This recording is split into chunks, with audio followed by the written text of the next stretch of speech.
মোড়ে বুলডোজার অভিযান, গুড়িয়ে দেওয়া হলো একাধিক ফুটপাতের দোকানপাট। হাওড়ার ফাঁসিতলা মোড় সংলগ্ন বেরিলিয়াস রোডে ফুটপাত দখলমুক্ত করতে এক বিশাল উচ্ছেদ অভিযান চালালো প্রশাসন। এদিন সকাল থেকেই এলাকায় মোতায়েন করা হয়েছিল বিশাল পুলিশ বাহিনী এবং প্রশাসনিক আধিকারিকদের। এরপরই বুলডোজার নামিয়ে রাস্তার দুপাশের ফুটপাত দখল করে থাকা একাধিক স্থায়ী ও অস্থায়ী দোকান গুড়িয়ে দেওয়া হয়। ফাঁসিতলা মোড় এবং বেরিলিয়াস রোড হাওড়ার অন্যতম ব্যস্ত এলাকা।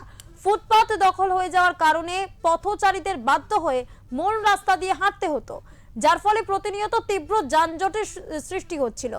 রাস্তা সংকীর্ণ হয়ে পড়ায় হামেশাই ছোট বড় দুর্ঘটনা ঘটছিল এই চত্বরে। সাধারণ মানুষের হাঁটা চলার অধিকার ফিরিয়ে দিতেই প্রশাসনের এই কড়া পদক্ষেপ। অভিযান শুরু হতেই এলাকায় তীব্র চাঞ্চল্য ও উত্তেজনা ছড়ায়। রুটি রুচি হারানোর আশঙ্কায় ক্ষোভে ফেটে পড়েন স্থানীয় হকার ও ক্ষুদ্র ব্যবসায়ীরা। তাদের একাংশের অভিযোগ রয়েছে, কোনো আগাম নোটিশ বা বিকল্প পুনর্বাসনের ব্যবস্থা না করেই আচমকাই ভাঙচুর চালানো হয়েছে। যদিও প্রশাসনের দাবি, এলাকা খালি করার জন্য আগেই বারবার সতর্কবার্তা এবং মাইকিং করা হয়েছিল।